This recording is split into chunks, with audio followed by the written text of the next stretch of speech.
Naventic in their first game against Gust or Bust. Battlefield of Eternity is the map, and in this case now we have game number 1. We are still in the losers bracket at the end of the Storm North America finals, and the winner of this series is going up against Cognitive, who were just able to take down Tempo Storm with a 2-0 victory in the previous match. So Naventic on Battlefield of Eternity, let's see how they are going to draft it here. First of all, Gust or Bust takes down Li Ming. Alright, Naventic is of course one of the teams that a lot of people actually expected to go through the winner bracket, or at least end up in the winner bracket final. That didn't happen because Team Blaze turned out to be just a bit too strong and were able to just take them down without even losing a map. Team Blaze with very solid play.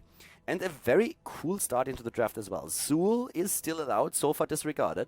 We're seeing Muradin banned out by Naventic. That's something that they could do against Cloud9 as well. And they are prioritizing a Thrall plus ETC. Whoa, look at that. Super early ETC right now. So that means that we are very likely to see something along the lines of Sundering into Moshpit attempts here. And what's also very interesting about it is that with the ban on Muradin, that's one possible interrupt that was taken away. So Naventic really targeting towards that combo that they're trying to use here. Rover, thank you very much for the resub, my friend. And yeah, with that we have now Gust or Bust with the Greymane poke on level 1 very early. There's still a couple of really interesting heroes around, like Zool being one of them. Falstad is still available, for example. When it comes to the frontline, it would probably be nice for Gust or Bust to go straight for a frontliner at this point. And I'd say that either a Stitches or a Johanna would be very good for them, since both of them are able to interrupt ETC's Moshpit. And we could also, of course, now at this point see Falstad with a Mighty Gust that would help too.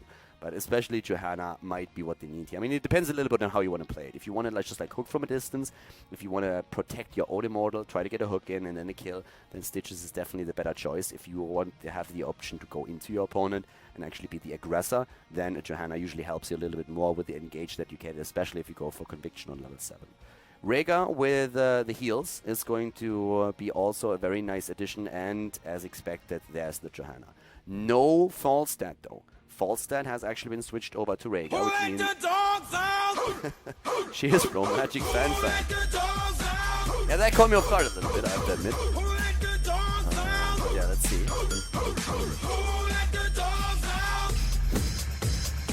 Keep up the good work. Let the lunar Chibi dominate the world. Carrot, carrot. Alright, will do. Lunara Chibi is going to dominate this one at least. Besides that, while we're getting that Chibi into play, we have now still the ban option for Naventic. And yeah, there's a couple of things. I mean, if you want to get rid of stun, for example, to make sure that that ETC can be so much stronger, then I guess then Sonya is one of the options as well. There's a couple of heroes that you could ban out. I personally think that Naventic has actually a very good chance of going straight into Falstad themselves if they get the chance to go for it. So Lunara would also be another poke hero that we have her as a chibi right now. Once again, shout out to Magic Fan. Thank you very much for the support, my friend. But Gust or Bust, what are they going to ban out? I mean, right now they're running Johanna, they're having Rhaegar, and they're having Greymane. So things they could ban out is... Okay, I can see the Tyrande here, yes. Tyrande is actually strong in Battlefield of Eternity because you get the extra damage against the Immortal, and you have also ETC plus Tyrande. So it's actually like a very smart ban that they have there. I really like that a lot. It's better than banning out like a range damage dealer, but that of course is going to result in Falstad being picked. No surprise there if Naventic locks him down now. There's a couple of other heroes that you can really pick for damage as well. We could still see, for example, a Jaina that can capitalize on both Sundering and also ETC Moshpit. So that's going to work. But besides that, if you don't want to head into Jaina, you have still the option to go into a Lunara, for example. So there's still a lot of like range damage around overall. But Tyrande is definitely a very strong ban, since it's just like a very annoying setup. And Naventic apparently wants to really capitalize on Zool's push power as well. It makes him really dangerous. Like if you go for a stale, like if you're trying to stall out your opponent a little bit on the Immortal fight and you send Zool on lane, he can not only like take the wave down, but he can also pretty easily start to push even a little bit further than that and try to get the opponent's wall. So his siege damage is extremely strong, and especially when we are coming down to those middle fights, then his Bone Prison can be a bit of a pest as well. Not even talking about his heroic abilities here. Gust or Bust, therefore, I mean, another hero that we could actually still see is, again, we could still see Vala. Vala with the auto-attack damage build is in a very good position to put single target damage on the Immortal, so she can be used for that. And she also has an interrupt against the potential mosh pit with the Rain of Vengeance, but she has to play extremely careful if she wants to go up against a setup like this. If she's caught, then there's a problem. And it seems like GosuGamers agrees with that sentiment. I like that choice, but again, Vala has to really play incredibly well to get all of that value out.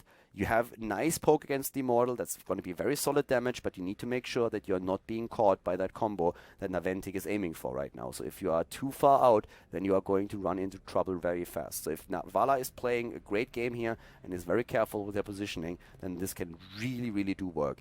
And Zeratul wouldn't be a bad choice either, because right now with Zeratul, even if you're caught in the Void Prison, not Zeratul, but the rest of the team, you can just use that Void Prison, in the Mosh Pit, of course. If the team is caught in the Mosh Pit, Zeratul can still work with the Void Prison to make sure that they're not all going to get wiped.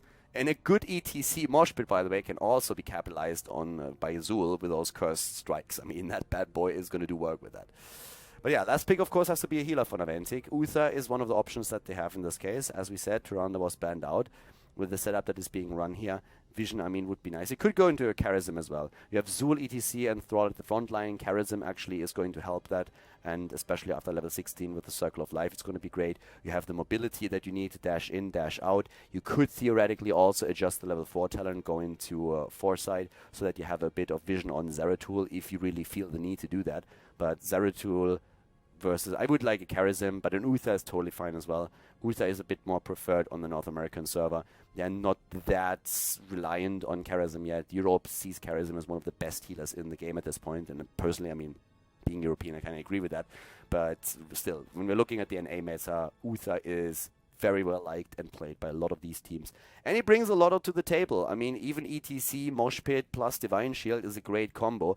It's oftentimes a bit tricky to set up, and a lot of teams have failed in the past to do that properly. But having Uther as like that safety net for Thrall, for ETC, for the frontline in general is great. You have the option to go for a cleanse if you feel the need to. Don't really think we need to have a cleanse in this case.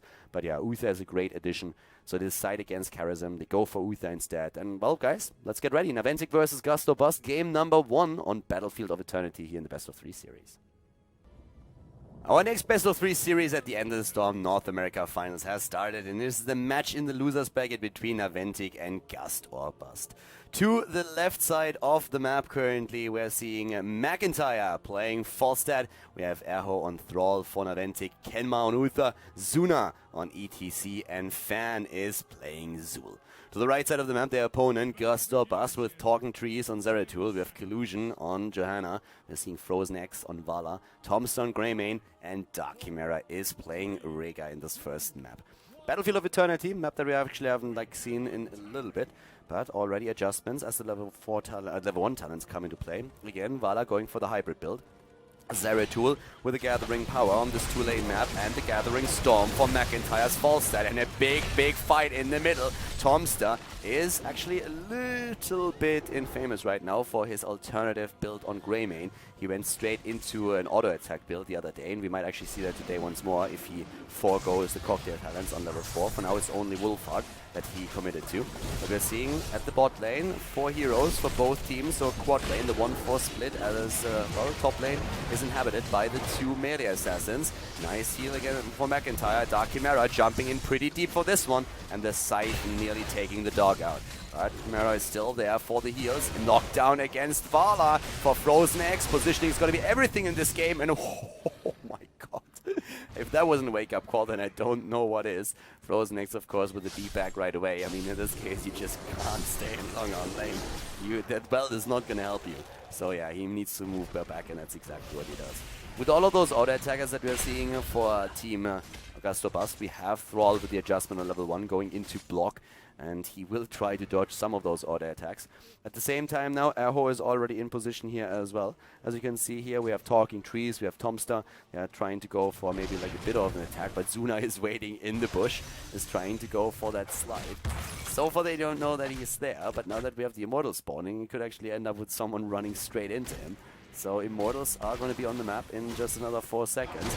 And down here we have the wave cleared, and now it's going to be the fight for the Immortal number 1. Usually with the Immortal, you know exactly how they are going to position themselves, so the teams are oftentimes just going for a burst. In this case, it's a defense, though, by Gust or Bust that they are trying to push in. Kenma is very far out, and well, that was a bit too far in. He's dead, and with the support gone, this is looking very, very dire for Team Naventic in the first, at least the first Immortal. Tomster is extremely low on the other hand as well now, though, and Dark Chimera has to really put all of his healing power to the test. But the kill against Johanna in that 4 versus 5 situation brings Naventic back to business, and they can start to focus on the Immortal. Well played here. So at the same time, once again, yeah, the stun circles are there. All of them dodged, though. Kenma is on his way back, and he can immediately start to heal up Fan, which he does. The stunner also against Talking Trees. The only one who's focusing on the Immortal of the opponent is Tomster. Level 4 talents aren't ready yet, but we have heroes starting to rotate to lane to first of all take well, and then also maybe even go for another quick dip at one of those minion lanes to get some experience. It's the focus, though, and I mean, this is going to be a very, very sweet Immortal on the side of Naventic. Look, just look at that shield. This is going to be an easy 50-60% shield that we're talking about right now, and that is going to be exactly what they need to take a slight lead here. Level 4 talents, and once again, as mentioned before, we are seeing that focus here with Dark Flight taken, or Thick Skin, sorry. The Dark Flight talent for Tomster. So he's going into that build that we've already watched yesterday to, well, with great pleasure. So going away from the cocktail build into more auto attacks, which is going to be the theme for his entire setup. And Airy Gust, a Flow Rider has been taken. Airy Gust can complement with that on level 16. So trying to go for the Gathering Storm build once again with a false step. At the same time, as at least Ride the Lightning now taken, so a bit more AoE pressure from Thrall himself with Tragul's Essence taken. Not going into Ratma's Blessing, not the health sustain, but just mana sustain that we are seeing for Zul. At the bot lane, we have Thrall going up against Zeratul, but Zeratul is getting very low there. He's able to escape, though, thanks to his blink. But as you can see, up to the top lane at the same time, the wall has been destroyed. The Immortal is not able to go through that fort just yet, but it's still a lead in experience. Not even quite, but I mean, it's even experience now. They were slightly behind at the start, and now they are on the same level. Interestingly enough, Vala went into Arsenal. Now that's a talent that I didn't really see coming, because so far what we've seen by most of the teams is really just the multi-shot talents on level 1, level 13 for control, and then with the extra slow you get more value out of your level 16 talent with Executioner, and you're able to go into searing attacks and also Manticore. Right now, Vala is going for a build that allows her to stay a bit safer in the back, but she does do less damage. And there is still another hybrid build that has been played for a long time too, where you go simply into multi-shot on level 1 with composite arrows, and then later on you go into the puncturing arrow with level 4, and in the repeating arrow with level 7, so you get basically like a safe build that allows you to stay at a max distance, and you can poke. I could have seen that build, but seeing Arsenal here really surprises me. Tomster gets locked down with the Bone Prison after Zuna stuns him out, so well played here, and Naventic gets the kill. I have to admit that that build doesn't make any sense to me that we're seeing right now.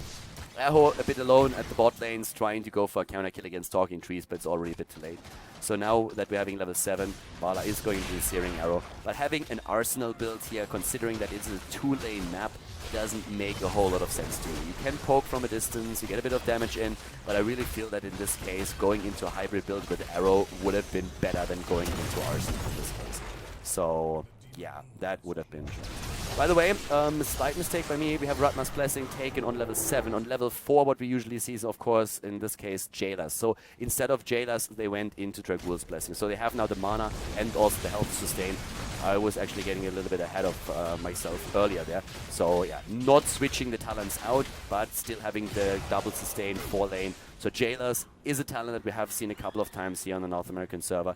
Not sure if I really like the talent like too much, but most of the North American teams commit at one point or another to it. In this case now, though, we have the max sustain on lane for Fan, and that will allow him later to easily go onto the off lane when an Immortal is pushing, or whenever he sees the chance to do that, and just like stay there, push the lanes back, and has mana, and of course also health regeneration thanks to the skeleton. So that's going to be really important.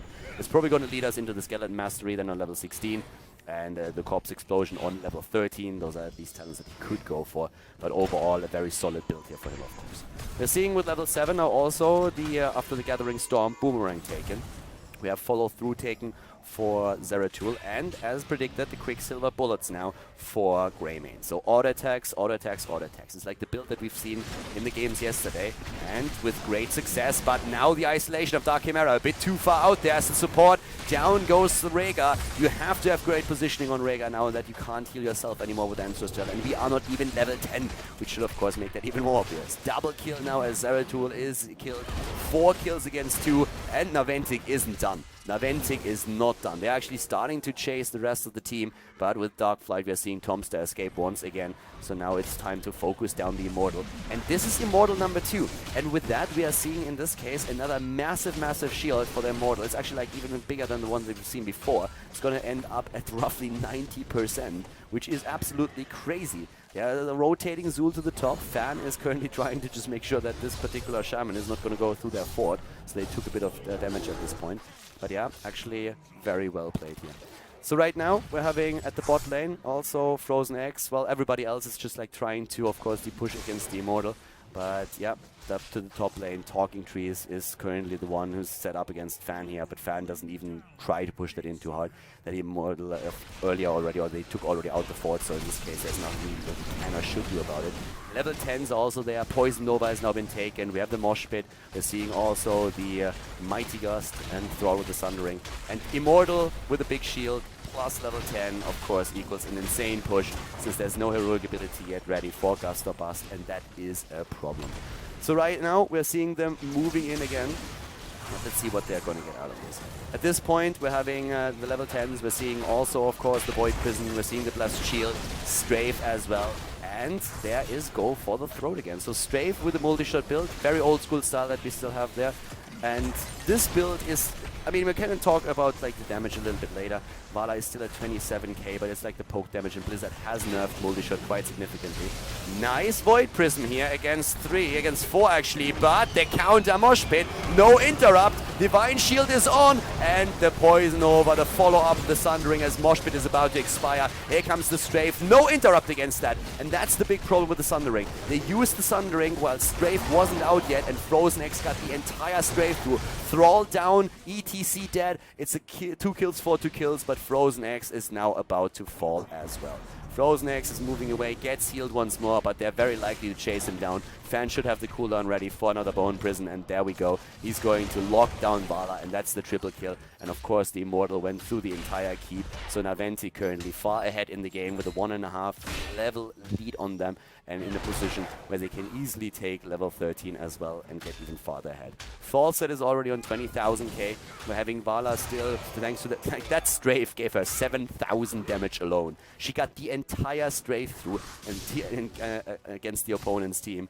So it was a good idea to actually go from the Mosh Pit into the Sundering so that you have like even longer stun. The problem really is that they kind of disregarded the rogue ability on Vala, and that nearly turned that fight around against Naventic. They lost 2 heroes in that case, but they were able to chase Vala down as well and make it a pretty decent trade for them, and also of course get thanks to the Immortal then the keep itself, which made it totally worth it. But that got scary for a moment. Still sick play by Naventic here, especially Kenma coming out of that Void Prism, immediately using the Divine Shield to make sure that nobody can actually touch ETC or focus him down here, but most of the heroes were caught anyways. Already we're seeing everybody else starting to move for the camps again. It was a pretty sweet move by Gust to go for both of the Khazra camps, the one at the top and the bottom of the map. But we're seeing now not only one of the Shaman camps at the bot lane starting to push in, but also the attempt to go again for Zeratul, and the blink is a bit too late. He needs to use his Void Prism, but he's still taking out McIntyre even with the Mighty Gust to make sure that nobody can follow this through. As expected on level 13, we're seeing now the Corpse Explosion taken for Fan. We have the Loudspeakers talent taken with a Face Smelt after Loudspeakers. Double talents, of course, for the Face Melt here. Pretty standard these days, actually. And a Static Shield for Falset to give him a bit more survivability. There's no need to really go for Giant Killer, which we still see occasionally with that build that has been chosen. It's, of course, even more popular if you go for an auto attack build on Falstad. But if you want to have more safety and you already go for Gathering Storm, then Static Shield is definitely a great talent to go for. So right now, we're seeing, in this case, no level 13 talent yet for Gust or Bust, but they have the Immortal on the map, and that forces them into a battle that they don't really want to fight. They're trying to defend, but this Immortal is already at nearly half health. It's great poke. Zeratul was at the top lane, trying to deep push that camp that is moving in, which would give them level 13 as well, but they realize that they need him here. So now he's moving at the top lane again, which makes them lose a bit more time, but they finally get level 13 and can now fight more or less on eye level with Naventic, which is going to be a bit tricky for Naventic in the sense that this could turn against them, but if they poke properly here, they should be able to get another Immortal. The problem for Gust or Bust is if they lose this Immortal as well with the shields that we're currently seeing here, that it most likely means keep number 2 and could theoretically even mean core if another hero dies in the process. Vala, of course, with a multi-shot build going into Frost Shot, which is starting to give her a bit more control over these fights. And we're seeing now on the Prowl taken again. Thick Skin and Quicksilver bullets have been taken before, and now on the Prowl on 13. It's that build on Greymane that we have seen several times taken by Tombstone, and it also secured them quite a few kills yesterday. Here comes again the Void Prism. Is there going to be a setup? It doesn't really look like they get too much. Frozen X is trying to go for the strafe, but this time Zuna should be ready to interrupt him. Is not ready with the power slide there. Still on cooldown. Kenma is low. They're trying to go for the kill, but Falstad dies first. Here comes the Poison Nova. Illusion is low. Tomstar is falling. It's the trade 1-for-1. And here's the jump against Vala. She's already on the run, but Erho is on the job. Vala is down. And we're seeing Talking Trees now also on the cooldown in his blink. At least I think he still is. And that is going to be his demise as well. Great play once again by Naventic. Well done here. This is actually one of the setups where we could also see, of course, a Rain of Vengeance on Vala. I mean, Vala is playing a very, very old school style here. So, interrupted by the Boston. If you go for a Rain of Vengeance, it depends on how you want to play. Strafe is a talent that you take if you're trying to stay a bit farther in the back, you're trying to poke with the multi-shots, and then you are trying to get the Strafe in while you are at a safe distance in the damage. If you commit to a Rain of Vengeance, you get more damage out if you get it in a proper position, but you have to commit to a closer distance, and that of course allows the opponent to jump you. And that's always very, very scary as Vala. You are not really a hit point heavy hero. But if you have the Zeratul in your team, you can actually decide to go for a bit of a bubble wipe, meaning that Zeratul tries to initiate with a Void Prison, and then Vala is trying to coordinate that properly with a Rain of Vengeance to drop everyone that is in the Void Prison. Right now, they don't really have a lot of like follow-up for the Void Prison. That is a bit of a problem. So a Void Prison as an isolation tool is even better than anything else, or to negate a good mosh pit if Zeratul isn't caught. You could really tell that with 4 heroes already trapped, Naventic had no problem moving into the Void Prison because they're saying, hey, you have no follow-up here. This is a nice one to isolate actually Azul and a few of the heroes, but they don't get too much out of it, and that's a bit of an issue. Even the Divine Shield and the kill against Greymane, this is spiraling out of control fast, and that Immortal is a beast. Airy Gust now taken on 16, which is of course going to help Falstad with the cooldown reduction even more thanks to the Flow Rider. He's going to put that damage in. And we're having no Skeleton Mastery, but the Flowing Wounds here taken as well. So the cooldown reduction on top of all of that. And you can tell at the damage already that Falstad with 80,000 siege damage is really capitalizing on that Boomerang talent. Has also 33,000 damage now as the hero damage. Vala got a couple of very nice strafes off, but it does just not do enough. She didn't get the kills in. It was spread out damage that didn't really do enough. She tickled a lot of heroes, but was not able to put the finishing blows in. And here's now, once again, game number 1 going to Naventic. They take the lead in the best of 3 series here at the end of the Storm North America loser bracket.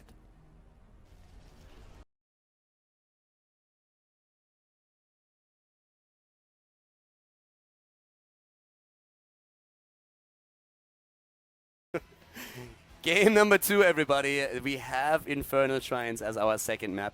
Naventic is playing against Gust or Bust now, and we have a Falstad ban currently for Naventic. At least that's what they're looking at. So they had actually like pretty sweet success already with Zul in the last game, so I could see them going for a first pick if Gust or Bust doesn't say we're going to ban him out here. But Naventic overall seems to have like a really flexible hero pool in the way that they can play that here.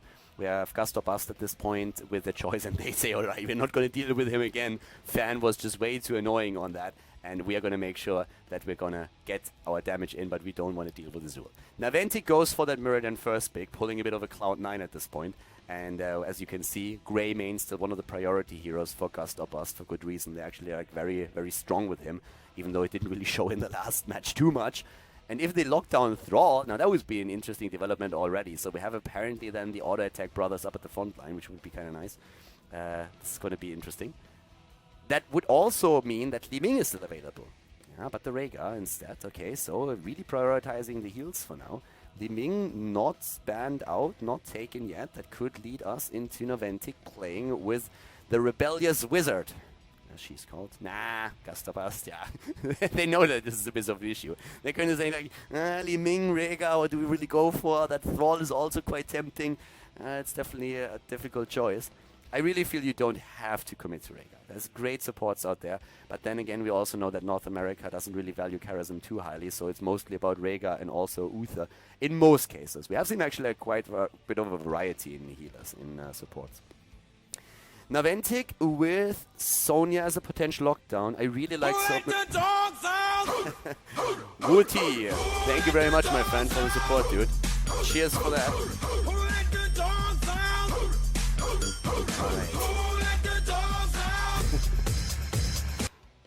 You are not. Oh, and a sub right after. Alright, so Tanner, thank you very much for the sub, but of course we had also a message there.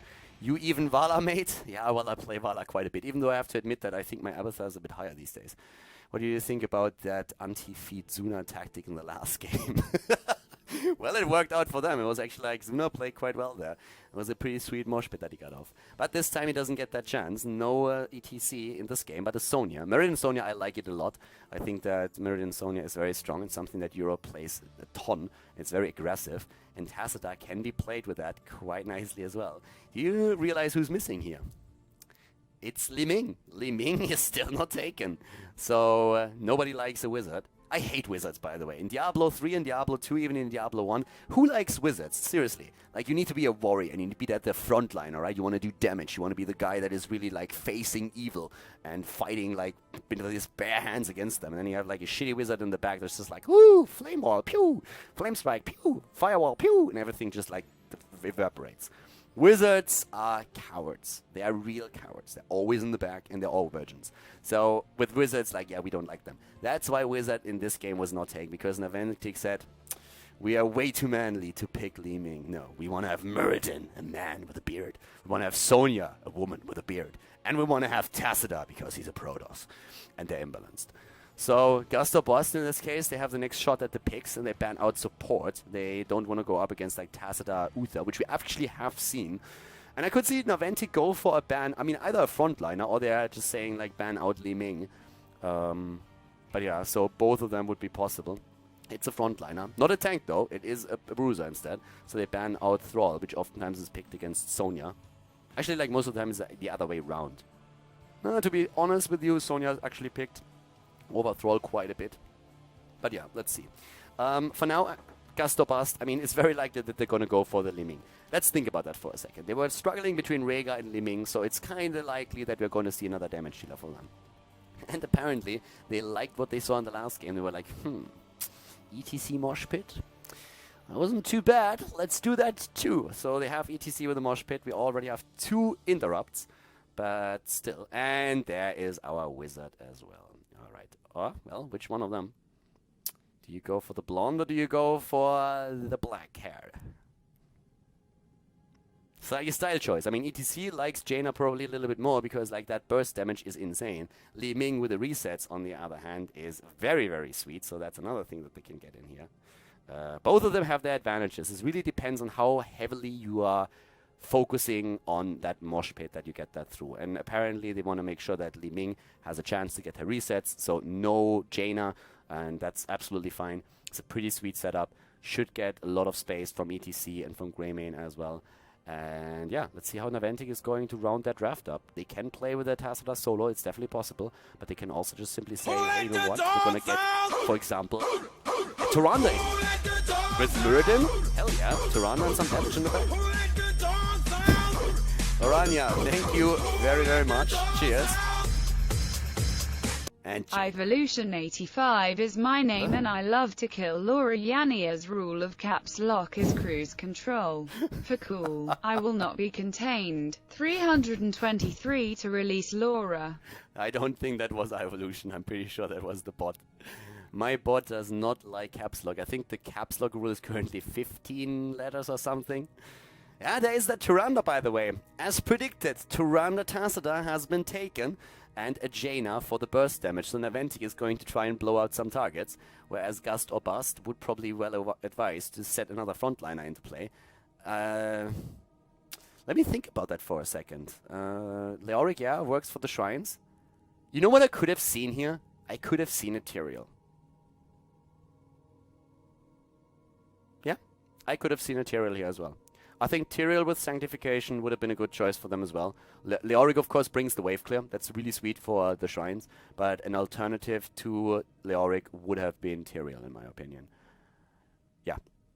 That being said, I mean, we have game number 2 set. The stage is set for our second game. Naventic versus Gust or Bust, guys. Let's jump in and check out who's going to take this game. Is it going to be Naventic with a 2-0 victory, or will Gust or Bust force game number 3?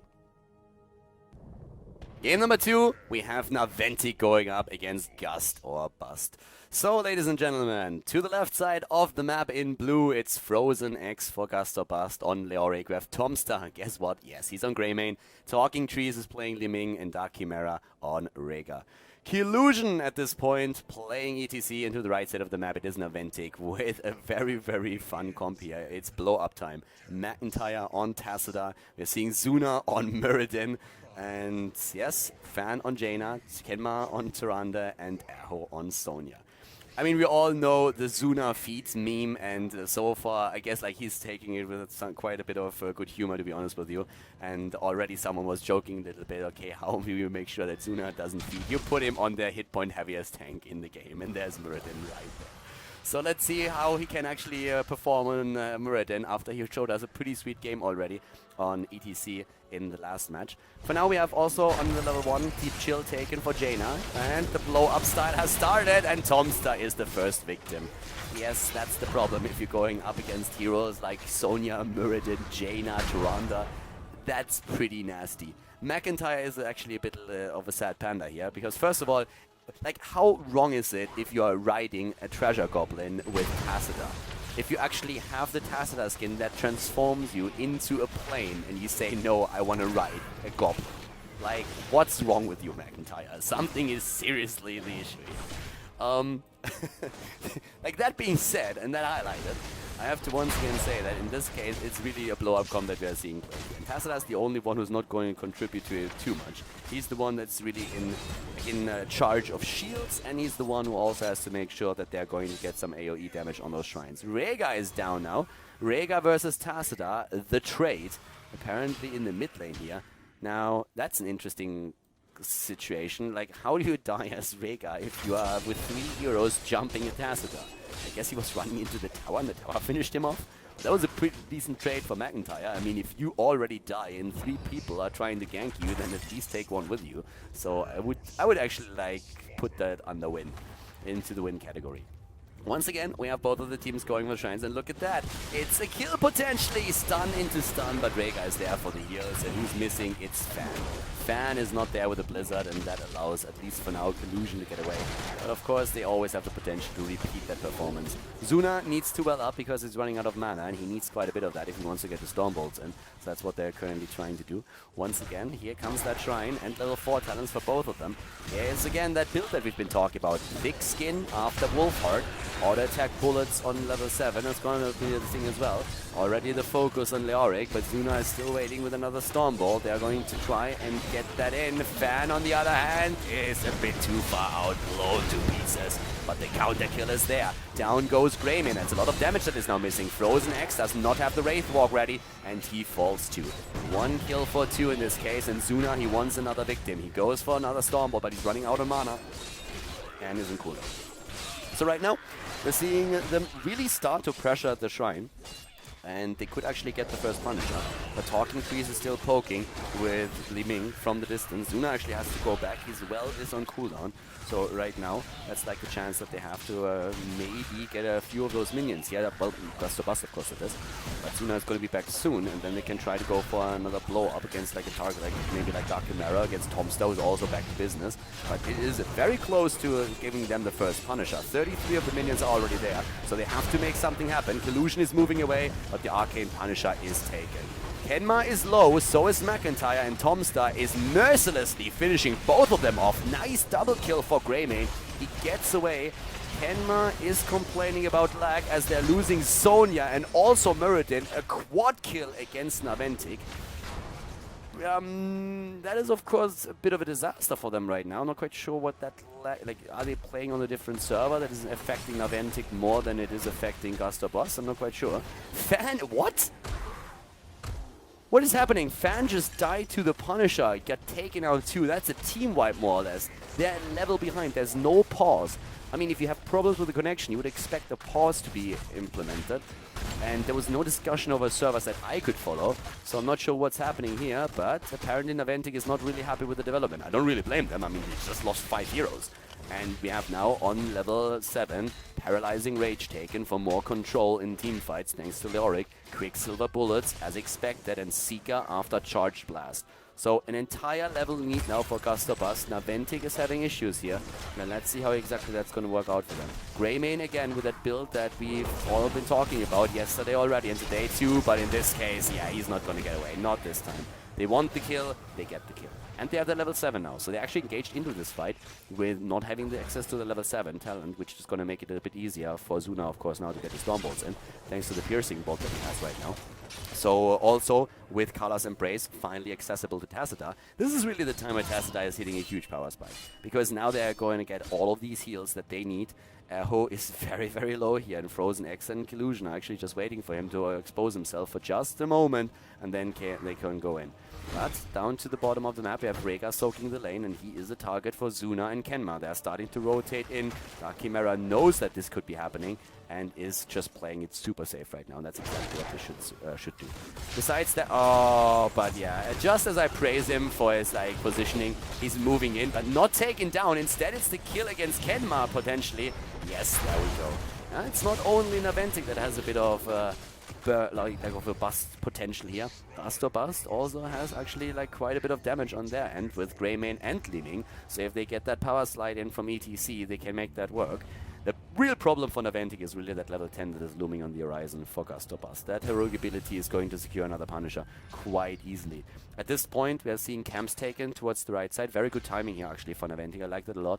If you take the Shaman camp at that time, then you will have a lot of pressure at the top lane. The only problem is, of course, in this case, it's not going to do too much because we are seeing the Shrine at the top. So you are there anyways. It's much more effective if the Shrine spawns at the bottom. He sees Leoric and is saying, "All right, thank you, bro. I'm gonna leech onto you for a second because, well, face it, I need to get out of here." So level 10s go for the throw, disintegrate. We have Ancestral Healing, Mosh Pit, and also Entomb chosen, but they need to make sure that they soak these lanes. And they already split up on all of the lanes that are available. They will try to take a few of the structures down as well, so that they get more EXP. Collusion is playing the safe, just going in there to soak that wave up, so they try to make sure that they're not falling too far behind in experience. Or well, that the gap isn't really close, let's put it like that.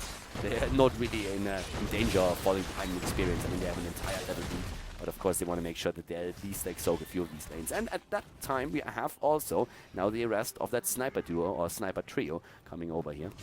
Illusion with Greymane and Liming. They can actually do quite a bit of work there. But the rotations are still going on. And of course Naventic wants the level 10.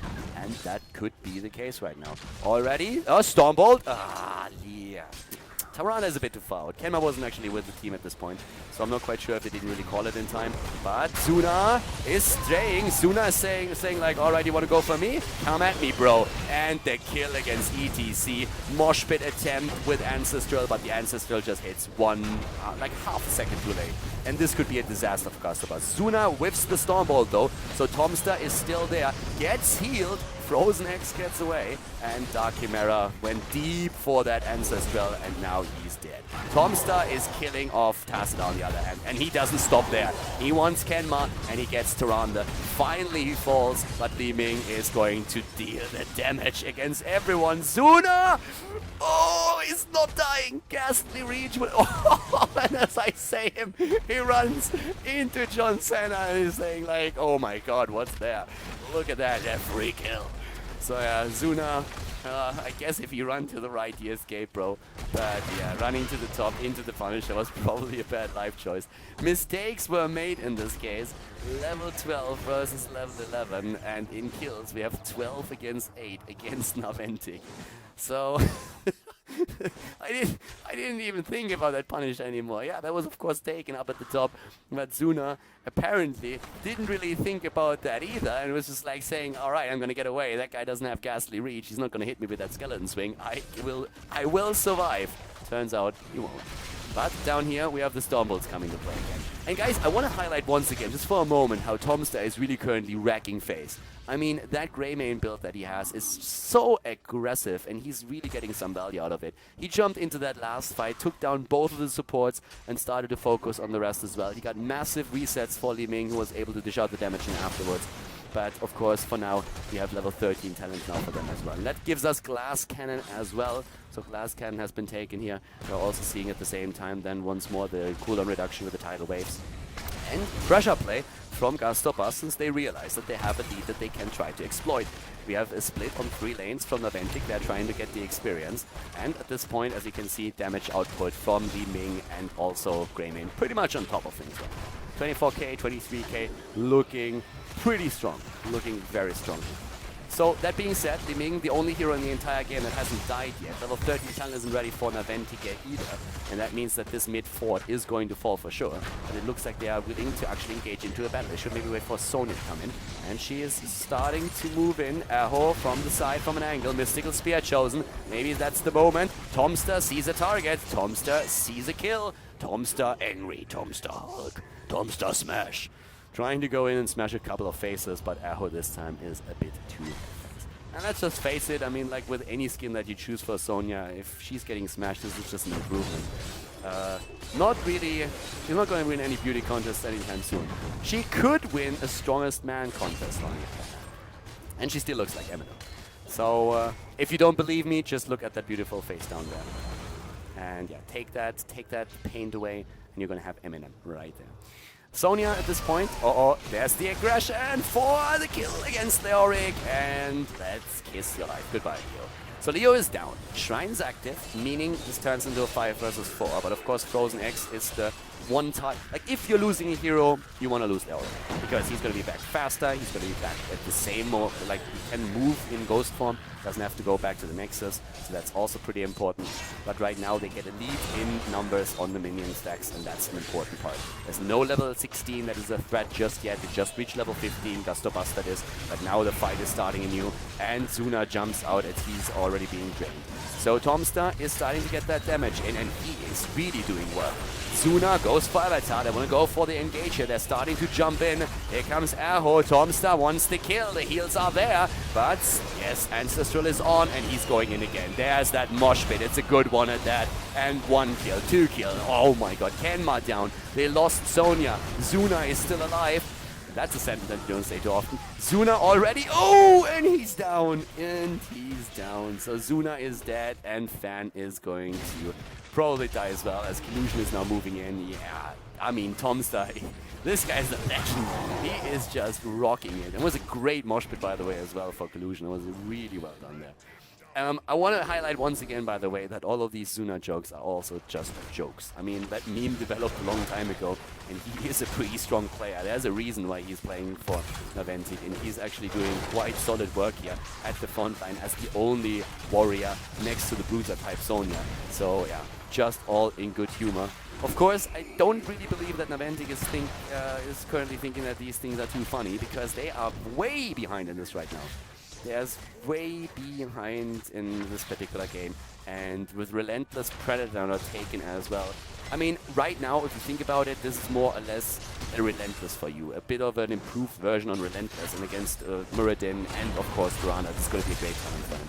Tomster is going to have so much more fun now going to these fights, and he's already enjoying himself quite a bit. On level 16, we have Fireflies now taken as well, even more lockdown with the Earthgrasp Totem. Things right now are looking very, very good for Gust. They are looking extremely strong. Aho is about to fall, and yeah, I mean, this is a disaster. The keep is down, they're starting to jump in, and that's an Entomb against Tyrande. She's not even attacked right away, but Kenma is falling, and it's just once again the damage output that we're seeing on the side of good old Tomster. Tomster is at 47,000 damage. 47,000 damage at this point. Like, and they go for a core. Gust or Bust is going for the core right now, and they are putting this into a third game. Yes, again, Tomster is on the prowl, and well, he might actually fall here, and he does, but it's just a finishing blow. The core is defended. Nope. Are they going to defend it? They could. They could. Nah, I don't think so. Illusion is there. They're trying to bust him, but is he going to finish? Yeah, he's going to finish it, and if not, then Lorik would have done the job. Game number 3 is coming in. The GG is called, and the series is tied, as we're seeing a victory for Gust or Bust on Infernal Shrines.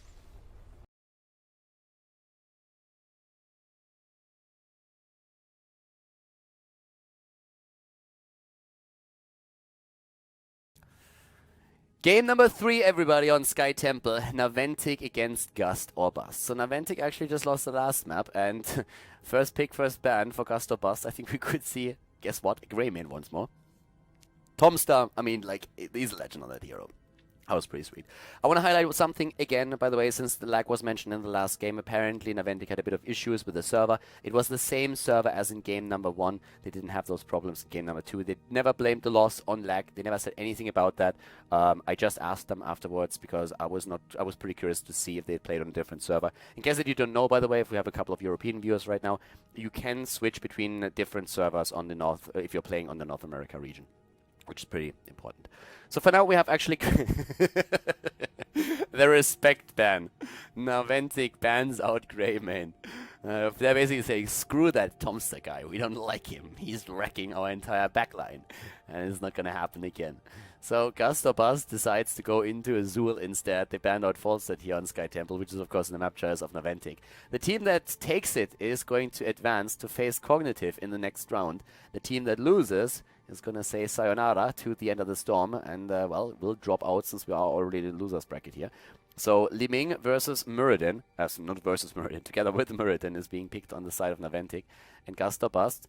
They can now make a bit of a decision of what they are going to try and play. I mean, with Zul, of course, you have a couple of choices. You can either like use him in a more or less the same fashion like a Zagara, not quite, but like lane pressure, you know. Rosy Roars, thank you very much for the reset, bro.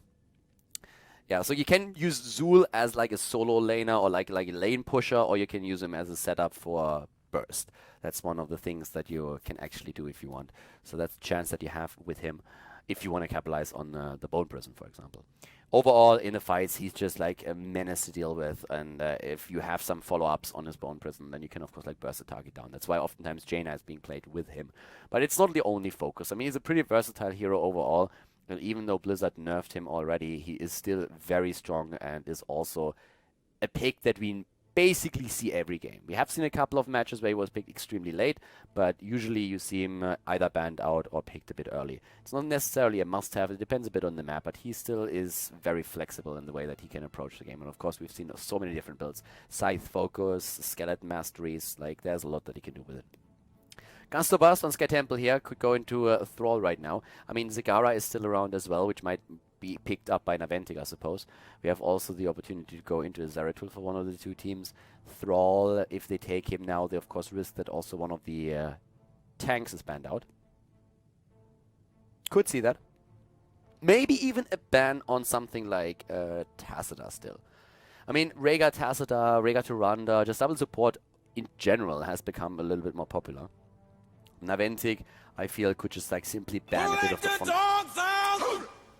The little love story that we have between you two is apparently continuing. Alright, I'm not quite sure what exactly is going on there, but yeah. Evolution and Lorania. Evolution 85 doesn't know the meaning of fun. Harsh. He only knows hate. Hate Wow. Philorelania. Wow. Queen of Dork Island, mistress of the Tilt, summoner of the Salt. Praise be to her. The beautiful, the talented, the rank 37 player she is McEnref. Alright.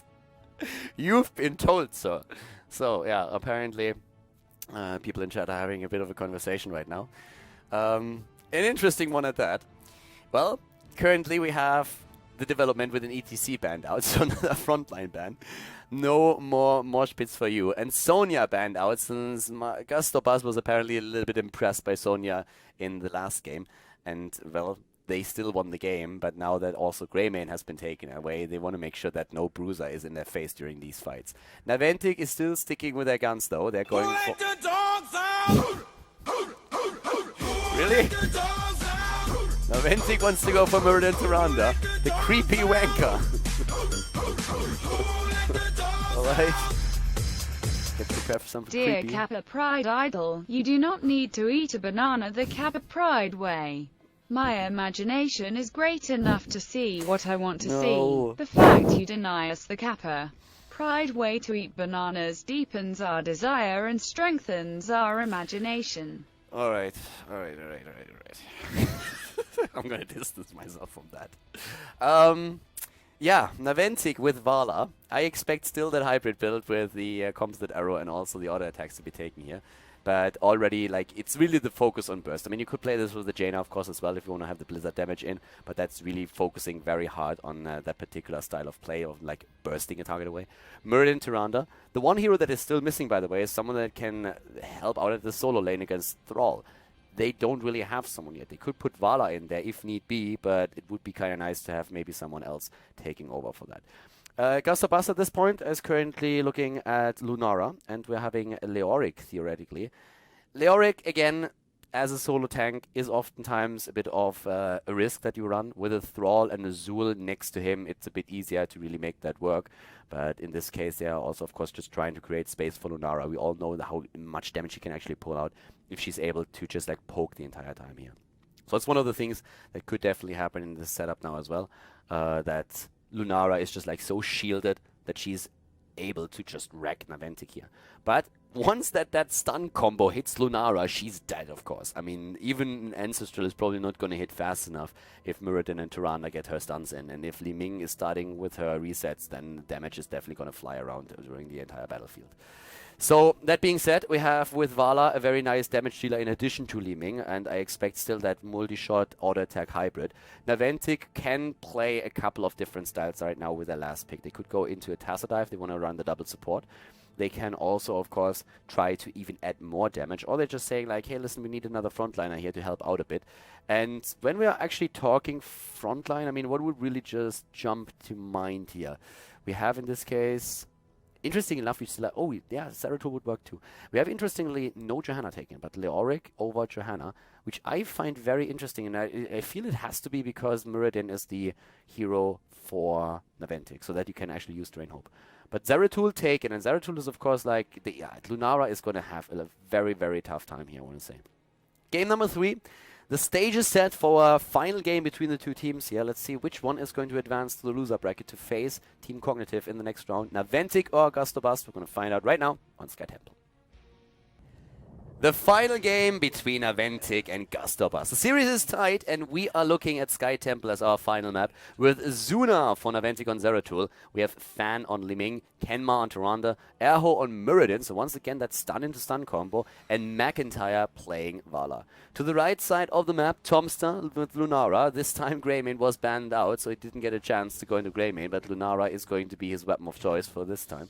We have Dark Chimera on Rhaegar, Killusion on Leoric, Talking Trees on Thrall, and at the same time, we are currently having Frozen X on Zul. In terms of the builds, Vala going... Oh, this is really interesting. Now, this is something that we've actually seen the other day, and I'm really curious to see how that's going to come out. We have on level 1 Punishment taken. You don't... Oh, nice bust already against Thrall. Thrall is down, but I'm really liking what we're seeing here from Vala. So we've talked a lot about like that hybrid build between multi-shot and auto-attack, which is incredibly powerful, which is played by Cloud9, by a couple of other teams as well, and is bringing great results so far. But McIntyre has already played in this tournament Punishment as the level 1 talent. What it basically does is you get a huge amount of hatred stacks. So in this case, you focus also on the auto-attack build, but you don't really go for that level 1, level 13 talent multi-shot, which allows you to use Executioner then later on. Instead, you are just like trying to just go roam from the lanes, and when you deplete your hatred stacks, you can easily just use them up again, or like build them up again with a quick multi-shot and with a quick arrow, and you're up at 8 stacks again, 2 auto-attacks, and you're at the maximum of 10 where you get the 30% auto-attack damage increase.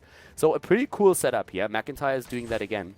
I really like that they will have a couple of different builds played by different players. I'm really liking that the personal preference of a player and his playstyle is having a huge effect right now on heroes like Li Ming and heroes like Vala as well. That's pretty cool game design that we have there from Blizzard. Shade taken as the 1 talent on Zul as expected. Besides that, we're having on level 1 now also the cool spores taken, so that helps a little bit with the lane presence here as well, with getting the camps also. And for now, up in the top lane, bit of pressure. Both of the teams aiming for a temple, of course. It's an even split. And Zul is doing what Zul does, and that's splitting on pushing lanes. He's at the bot lane, blasting another one away, and they have a slight experience lead because of that. But thanks to that lockdown that we have on the side of Naventic, it's the second kill that they already secure for themselves here. So that, of course, works in their favor. And it goes to an extent that actually Tyrande says, like, yep, no cooldown reduction for me. I'm going to go straight into the Ranger's mark. Well, cooldown reduction for the heal build. So no Owl build for me, but instead I'm going to go for Ranger's mark. There's the kill also against Killusion right now. And boys, we are having Zuna going straight for good old gathering power. Now, we've actually seen in the Korean scene already a focus on Zeratul going into a cleave build. I would actually really like to see that. And the cleave build with gathering power can be really powerful. Aho is down, and so is Lunara. So Zuna is actually starting to get a couple of stacks in here. He already has 2 gathering power stacks. That's going to help. And by the way, Zul at the bot lane, yeah, he's just like, he's mowing everything down here. McIntyre is finally starting to put a stop to that, but it's really going to be interesting to see how Zuna is going to fare with that build now that he's going to choose, and I'm super excited to see what exactly he's going to skill on the next few talents. If you're going to have a bit more of that Korean style with a cleave poke build, where you're just trying to jump in, jump out, get a bit cleave in, you have the extra damage thanks to the gathering power. Or if he's going for a bit of a different style here.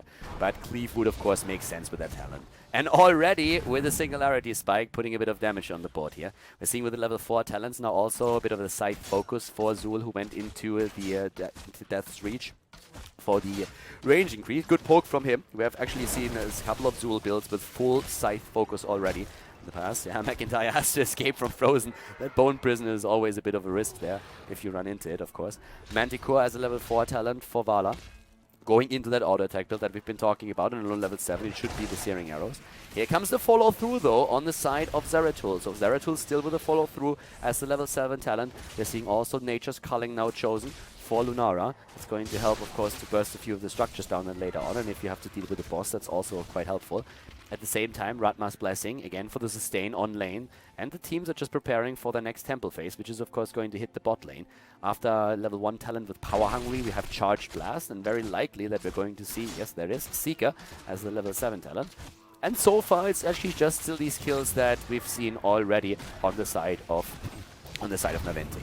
So they've been a bit aggressive in the early game here, and so they should. I mean, if you run a Muradin and a Tyrande, it's all about the early game for you. You're trying to snowball at that point, and cooldown reduction is now in place for both of these heroes, by the way, as well. So we're seeing a battle momentum for Muradin and for Tyrande, and that's going to help them, of course, to first of all get the Shadow Stalk out in the case of Tyrande, but also like in general the stuns, which is going to be super important. In this case, for example, bam, there we go. Once again, trying to get the kill, and maybe the kill against Zuna, yes! And that is goodbye gathering in power stacks. 2 stacks lost, is back to 0, and they didn't even kill a target. They lost Zeratul, and they are about to lose Kenma as well. They're definitely going to lose Tyrande. There's no way for her to escape. Gust or Bust is really starting to make some serious headway there, and after winning game number 2, they are now in a position where if they claim victory on Sky Temple, they will decide the series in their favor, and that means of course that they advance and Naventic would drop out of the tournament. That would be a pretty huge blow to them. We have Tomster hopping in now on his Lunara, and they are just with Nature's Culling on level 7 starting to really put the pressure on against the structures here, and you can really tell how this is stacking up. So once again another tower is down, bursted away, and the mid lane is being attacked immediately, which is an early level 10 by the way now also, thanks to all that experience that they just got. So we're having already the Thornwood Vines, we're seeing Ancestral Healing and Tomb, the Skeleton Mages, and we have Sundering in this case taken as well. And they are trying to maybe even force a fight with level 10 if they get the chance to, but taking down the fort in the mid lane is also another big victory. So 2 forts down against, well, basically nothing else attacked here just yet. So great position, and the kill against Leoric here. So once again a bit of gathering power for Zuna, who has his first stack, but still Leoric is going to be back very, very soon. Yeah, still level 10s now for both of the teams. And in the case of Vala, this gives us once again also, of course, the Reign of Vengeance. Reign of Vengeance has been taken. We have Zuna now with the Void Prison. We're seeing the Disintegrate. It's no real big surprise to actually see Shadowstalk taken here as well. I mean, the talk is still about heals and solo heal Tyrande, so you need to get that healing from somewhere. I mean, someone has to be a healing source, and that's the case right now. So we're having still bit of vision on the map here, thanks to the Wisp. Nimble Wisp, by the way, has been taken. And we're having, at the same time now, of course, also that watchtower secured, so they have a bit of map control. But the teams are both waiting for the next towers to be activated, or the next temple to be activated on the map, and where they can then, once again, go into a battle. But that structural advantage that we are seeing for Gust or Bust is definitely a really sweet spot for them, because they are going to be able to use those temples much sooner than their opponent to attack keeps and the inner structures here, and that is a big deal actually on this map in particular. Heal is already there, set up. Suna is trying to go for the stun, and whoa, there we go. That's how you go for a bubble wipe, my friend. That's exactly what they've been missing on Battlefield of Eternity, Gust or Bust that is. You go into the Void Prison, and instead of Strafe, you commit to the Rain of Vengeance, and with that additional stun on Tyrande, which was by the way beautifully timed here by Naventic, they get an easy kill against Rhaegar, and that is of course gathering power stack number 2 for Zuna, who is starting to get a bit more damage in. So at this point, we have still Tomster there. Tomster actually has to be very careful. Well, to be honest with you, Tomster's dead. Tomster is down, and that is 3 gathering power stacks right now, which gives them an additional damage increase of 6% already. So Zuna is in a pretty good spot here. If he can keep that up and doesn't die, then this is just only going to increase over the next couple of minutes here. We're seeing level 12 versus level 12, so both of the teams are currently waiting for their level 13 talent. But we have now both of the temples, actually only one taken by Naventic, and they have Rhaegar at the bot lane, who's taking the temple for the opponent's team. Gust or Bust is now eliminating the last few structures in the mid lane thanks to that.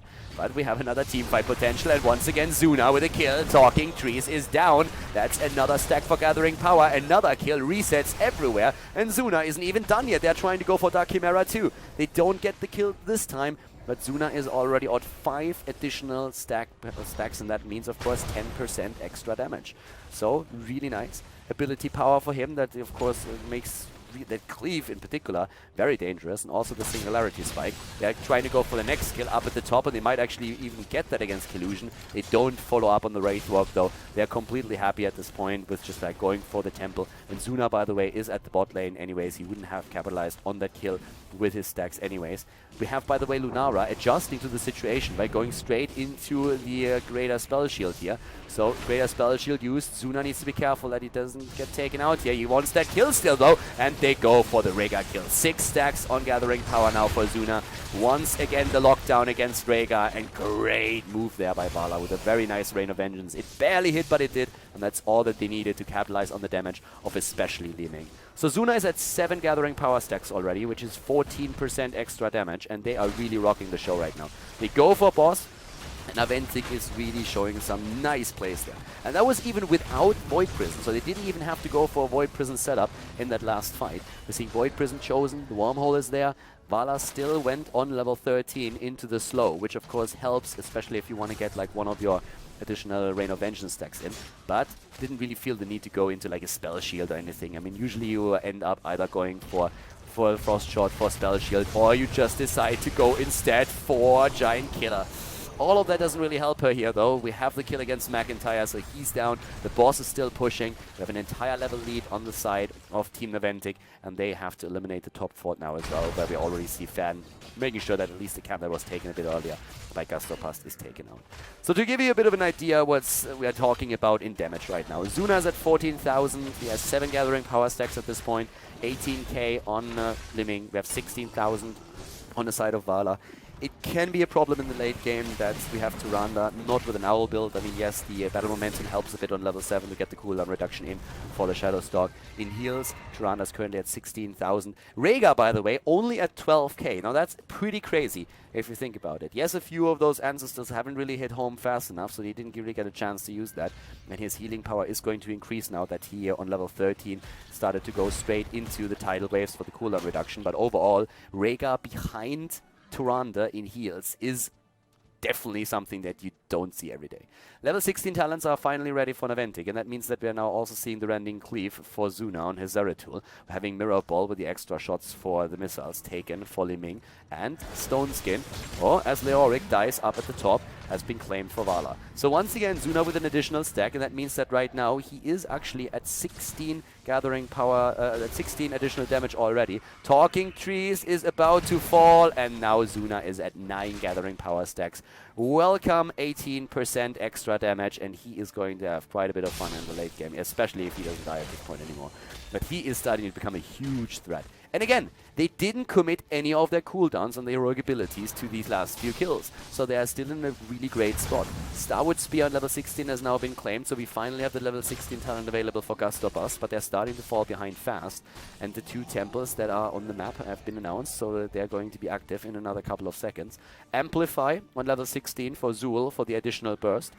With the amplify damage. The Crapify has been taken for the slow that we're seeing thanks to Zool, and we have also the slow with the Arthras Totem and the Colossal Totem, so the synergy is now there for Rhaegar that he can maybe use to lock them down. That was a bit of a blunder, but Fan is going to try and go in with the extra damage anyways. Rhaegar with a heal, but this time it's Zeratul that dies. Goodbye gathering power stacks. Kenma is also falling. And Gust or Bust is all of a sudden saying like, hey guys, don't count us out yet, we are still here, and we are going to rip you a new one. So 3 heroes taken down. That slight problem with the disintegrate and the timing on the Void Prison definitely didn't help them. And at this point now, it's not only level 17 versus level 17. Guys, this is a huge chance for Gust or Bust to actually take structures down. They can also go for both of the shrines if they want to, but we are seeing Muradin at the bot lane soaking a few of the shots. He has to be very careful though, because Frozen is already on his way and Erho jumps out of it. But still, this is starting to be a massive problem, and we are coming back to that original point that I made when we started Sky Temple here. The 2 forts that died so early are now becoming a bit of a liability, because the temples are already starting to attack the inner circle and therefore the keeps. So even though the last few minutes were more or less ruled by Naventic, they are now falling once again far behind in structures, and that is becoming a massive issue. There's even a fort still available for their opponent.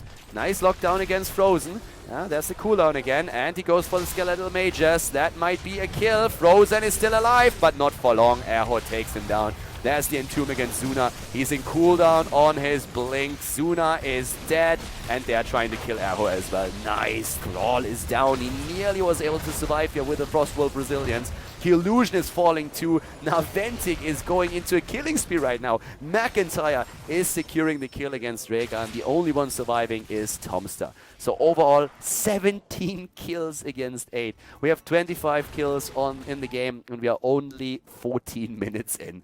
So very kill-heavy match that we're seeing between them. The boss, by the way, is going to be up in another 20 seconds. So in theory, you could actually try to go for the boss, since there's 36 seconds on Rhaegar. And, well, Thrall is back in 20, so I assume you wouldn't really want to risk it, but there is a chance that they're trying to get up and go for it right away. So with 19 versus 19, let's take another look at the numbers here. Rhaegar by now is at 23,000 heals. This is insane. Rhaegar has no heal whatsoever. Like, there's nothing. Even with the Ancestrals that he got out, that's very, very little healing power if you think about what Tyrande is currently bringing to the table. 28k on her. Tyrande out-healing Rhaegar without the cooldown reduction build on the Owls. Wow. That's pretty crazy. Like, that is actually insane. So, in this case, we are having, in terms of damage, 130,000 siege damage, especially thanks to the Nature's Culling on the side of Lunara, by the way. So that really works out for them. And we are seeing her with also the top damage in at least the red team, 23,000. But just look at the Ning with 35k. Once again, the fight is starting. And in this case, Zool is down. And a nice Void Prison setup. Where's that star? Oh my god, that damage. Fan, you monster. Takes down mostly, well, he eliminates Thrall, and he more or less takes down Leoric as well. The finishing blow was from McIntyre, but still. So we're having, again, another one killed. This is now 4 additional gathering power stacks for Zuna. He's back at 4, and Leeming, the only hero in the entire game, by the way, that hasn't died yet. 41,000 damage now for Fan, and of course the level 20, we are seeing the Temporal Flux chosen. We're having the Rewind for Zeratul here. We see also the Hunter's Swiftness, Hardened Shield, and the Bolt of the Storm, and they are trying to finish the game right now. Naventic has had enough with this series. They are saying like, alright boys, let's end what we started. We are going to face Cognitive in the next round. We'll advance here. We are not going to lose now in this final map, and they go for the kill against Rhaegar, and this is of course gonna be it. We are gonna see Naventic going up against Cognitive in the next round. They defeat Gust with a 2-1 victory in this best of 3 series. Congratulations, well played, and we'll see them in the next round of the End of the Storm. And that, ladies and gentlemen, is GG and the end of another series here on Khaldor TV with Heroes of the Storm. So once again, we have another video finished, and I hope that you enjoyed the commentary and that you liked the game, of course, as well. It was a pleasure casting the match for you. And if you guys really enjoyed it, then make sure that you give that video a thumbs up on YouTube. And of course, if you haven't subscribed to the channel yet, feel free to do that too. If you have friends that are interested in Heroes of the Sports esports scene, then definitely recommend the channel to them, or just show them the video if they want to see like a bit how the pros are drafting here, especially of course when it comes to the North American scene, European scene. And I mean, these days we even have a couple of Chinese games on the channel here, so I hope that you enjoy that as well. That being said, thank you very much for watching again. I'm going to see you guys next time with more Heroes of the Storm content here on the channel. Have a great day and enjoy your week, and see you soon. Bye bye.